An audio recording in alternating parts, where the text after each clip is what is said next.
जय श्री कृष्ण। आज हम भीष्म पंचक व्रत के विषय में जानते हैं। भीष्म पंचक व्रत क्या होता है, इसको रखने का क्या फल प्राप्त होता है। भीष्म पितामह के कोई संतान नहीं थी और इस व्रत को रखने वाले को संतान का सुख प्राप्त होता है।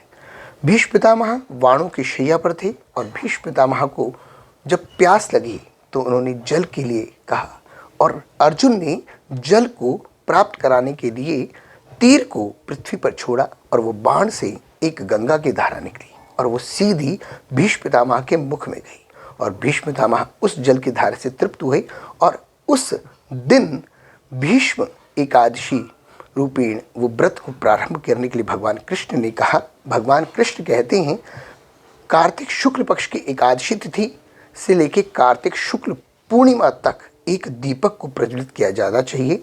उस दीपक को भीष्म पितामह को देना चाहिए और इस 5 दिन में एकादशी रूपेण ही व्रत करना चाहिए।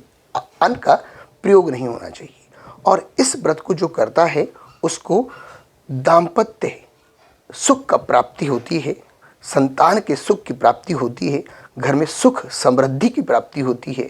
पितामह भीष्म पितामह को ये व्रत दिया जाता है और इस व्रत के फल से सुख आनंद प्राप्त करने का ये व्रत कार्तिक शुक्ल एकादशी से किया जाता है।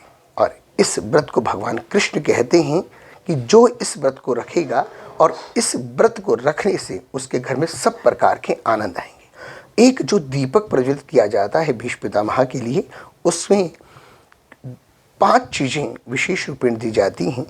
उसके अंदर एक जो दीपक भीष्म पितामह को देना है वो उसके अंदर एक आंवला, एक कोड़ी, एक सुपारी, एक सिक्का और इसके अंदर एक कमल गट्टा डाला जाता है और इस दीपक को प्रज्वलित किया जाता है अखंड रूपेण और ये 5 दिन तक अखंड दीपक प्रज्वलित होना चाहिए और कार्तिक पूर्णिमा के दिन उसको विसर्जन किया जाता है। और ये भीष्म पंचक के अंदर दीप प्रज्वलित होता है और व्रत किया जाता है। ये व्रत सुख आनंद को प्राप्त कराने वाला हो।